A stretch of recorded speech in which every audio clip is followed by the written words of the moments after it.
కొత్తగా గెలిచిన సర్పంచ్ల నోట్ల చక్కెర పోసినంత మంచి మాట చెప్పిండు రేవంత్ సారు. గది మీ నోటితోని మీరే చెప్పురి సార్. 12,706 మంది సర్పంచులకు నేను సూచన చేస్తున్నా, ప్రత్యేకంగా స్పెషల్ డెవలప్మెంట్ ఫండ్ చిన్న గ్రామాలకు 5 లక్షలు, పెద్ద గ్రామాలకు 10 లక్షలు యథావిధిగా మీ గ్రామాలకు వచ్చే నిధులు కాకుండా స్పెషల్ డెవలప్మెంట్ ఫండ్ ముఖ్యమంత్రి నిధి నుంచి మేజర్ గ్రామ పంచాయతీలకు 10 లక్షలు, చిన్న గ్రామ పంచాయతీలకు 5 లక్షలు నూతన సంవత్సరంలో మీకు ఇచ్చే బాధ్యత నాది అని ఈ వేదిక మీద నుంచి. అబ్బో పెద్ద హామీనే.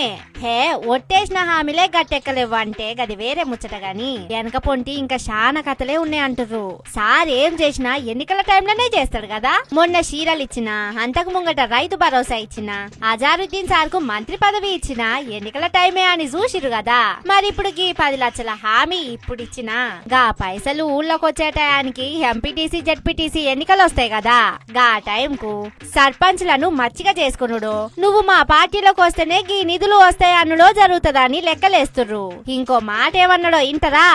ఎమ్మెల్యేలకు సంబంధం లేకుండా, ఎంపీలకు సంబంధం లేకుండా, మంత్రులకు సంబంధం లేకుండా ప్రత్యక్షంగా ముఖ్యమంత్రి నుంచి సర్పంచులకు నిధులు పంపించే బాధ్యత నేను తీసుకుంటా. ఈ మాట అంటే ఇంకో రకంగా అనిపిస్తున్నదుల్లా. సర్పంచ్ ఓట్లల్లా దెబ్బ గట్టిగానే దాకింది కదా కాంగ్రెస్ కు. ఊళ్ళో ఆడోళ్లకు 2,500 ఇయ్యాలన్నా, అవ్వతాతల పింఛను పెంచాలనన్నా చాలా లెక్కొస్తది. గట్ల కాకుండా 5 లక్షలు 10 లక్షలు ఇచ్చి దులిపేసుకుంటే జర నిమ్మలమైతారు అని లెక్కలేస్తున్నాడేమో అంటుర్రు. ఊరికే రారు మహానుభావులు అంటారు కదా, ఊరికే ఇస్తారా గీ మహానుభావులు హామీలు అంటుర్రు. ఇచ్చినప్పుడు వచ్చినప్పుడు చూద్దాంలే అనేటోళ్ళు కూడా బాగానే ఉన్నారు.